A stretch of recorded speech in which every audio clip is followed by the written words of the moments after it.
Bismillahirrahmanirrahim. Assalamualaikum warahmatullahi wabarakatuh. Waalaikumsalam warahmatullahi wabarakatuh. Gimana kabarnya Bapak Ibu semua? Pada sehat? Alhamdulillah sehat Bu. Alhamdulillah pada sehat ya Bapak Ibu semua. Nah, di pertemuan P2K2 kali ini Ibu akan melanjutkan materi tentang dampak negatif dari kekerasan terhadap fisik dan non fisik pada anak.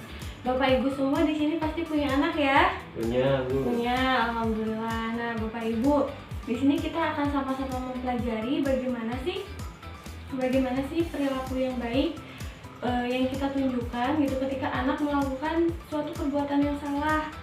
Nah, jadi kita akan mempelajari bagaimana cara yang benar dalam bersikapnya ya. Nah, sebelumnya Ibu kepengen tahu nih, Bapak Ibu di sini pasti juga dulu pernah kecil kan ya? Pernah Bu. Oke, Pak Iqbal pernah kecil? Pernah lah Bu. Oke, Pak Iqbal, waktu kecil pernah berbuat salah? Pernah. Nah, Sering Bu. sering ya. Nah, yang Pak Iqbal ingat ketika berbuat salah, apa yang dilakukan orang tua Pak Iqbal ke Pak Iqbal saat itu? Pukul Bu, dipukul. Dipukul, oke. Terus dimarahin Bu. Dimarahin juga, oke. Nah, Bapak ketika itu apa perasaannya? Ketika orang tua bersikap seperti itu? Sedih Bu. Sedih ya? Takut. Oke. Coba Ibu Aminah sama seperti itu ya? Dipukul juga, dicubit. Oke, baik. Nah, sekarang kita akan mencoba simulasi Bapak Ibu. Kita akan mencoba memahami bagaimana sih sebenarnya memperlakukan anak yang baik gitu kan, agar terhindar dari kekerasan fisik dan non fisik gitu ya. Nah, sekarang ikuti instruksi saya ya. Bapak Ibu silakan buka tangannya, kedua tangannya. Iya Bu. Nah, sekarang kita pejamkan mata. Mm-hmm. Kita pejamkan mata. Lalu bayangkan bahwa di tangan kita ada segenggam pasir. Kita sedang memegang segenggam pasir. Oke. Sekarang kita mulai genggam pasirnya sedikit demi sedikit, makin lama makin erat, semakin erat. Kita pegang terus pasir tersebut, semakin erat. Nah, Bapak Ibu, apa yang terjadi dengan pasir yang ada di tangan Bapak Ibu? Kejepit Bu. Gak ada. Kejepit, oke. Nah, Bapak Ibu bisa merasakan bahwa pasir itu keluar dari sela-sela tangan Bapak Ibu ya? Iya betul. Nah, oke, baik, boleh dibuka matanya Bapak Ibu. Nah, sekarang benar tadi yang boleh diturunin lagi tangannya. Nah, dari simulasi tadi, apa yang bisa Bapak Ibu pelajari?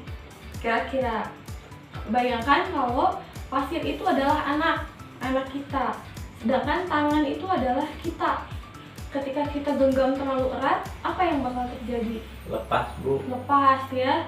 Nah, di sini kita bisa ibaratkan bahwa kekerasan gitu ternyata yang kita lakukan kepada anak justru hanya akan membuat anak semakin terluka.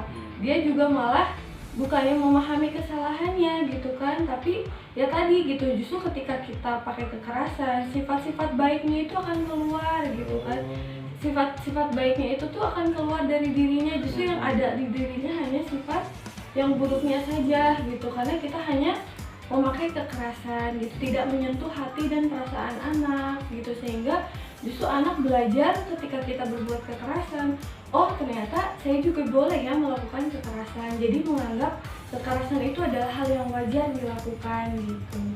Nah, di sini jadi peran kita sebagai orang tua, Bapak Ibu, kita harus bisa mengendalikan diri kita ya ketika kita sedang emosi gitu, karena bagaimanapun anak adalah titipan Tuhan gitu, mereka bagi kertas putih gitu kan, tidak berdosa.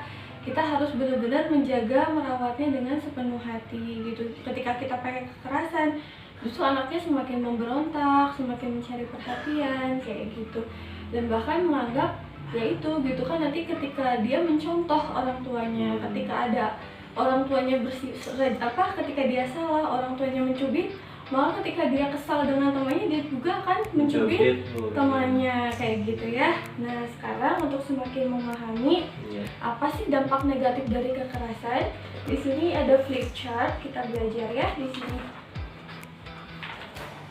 Nah, ini dia dampak negatif kekerasan pada anak. Ternyata dampaknya itu ada dua ya Bapak Ibu. Dampak secara fisik, kira-kira kalau kita pakai kekerasan, dicubit, apa dampaknya dari fisik? Ya nanti biru-biru Bu. Biru-biru ya, ada bekasnya, Iya, bisa bekasnya. kelihatan dampak fisiknya. Nah, kalau dampak non fisik ini berarti yang tidak terlihat ya.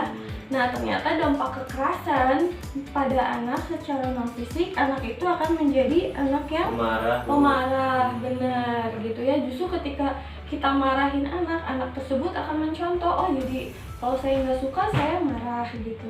Menjadi agresif, mudah menyerang juga gitu kan. Ketika kita memakai kekerasan, maka anak kita juga akan menjadi agresif ketika berhadapan sama orang lain. Lalu tidak percaya diri. Ketika kita suka pakai kekerasan, anak salah, kita nggak berusaha ngasih pengertian, malah dipukul, dicubit, anak malah jadi takut untuk berbuat kayak gitu ya. Jadi takut untuk mencoba gitu. Akhirnya dia tidak percaya diri. Dan yang terakhir adalah sulit konsentrasi belajar. Nah, ini dampak negatif dari kekerasan yang dilakukan orang tua ketika anak berbuat salah. Dan yang paling penting, lihat, anak akan menganggap menyakiti orang lain adalah hal yang wajar. Nah, ini yang harus kita waspadai ya bersama-sama. Jangan sampai perilaku kita kepada anak justru akan menjadi tiruan anak gitu kepada orang lain dan menganggap sebuah kekerasan adalah hal yang wajar. Nah, di sini Bapak Ibu, biar cita-cita kita ingin punya anak yang soleh, maka kita juga harus berusaha sabar mengendalikan diri kita agar jangan sampai kekerasan yang kita lakukan justru akan menghambat masa depannya, karakternya di masa depan. Ya Bapak Ibu, bisa dipahami? Bisa Bu. Ya, nanti kita akan lanjut di sesi berikutnya ya untuk materi pembahasannya. Terima kasih. Materi cukupkan sekian. Wassalamualaikum warahmatullahi wabarakatuh. Waalaikumsalam warahmatullahi wabarakatuh.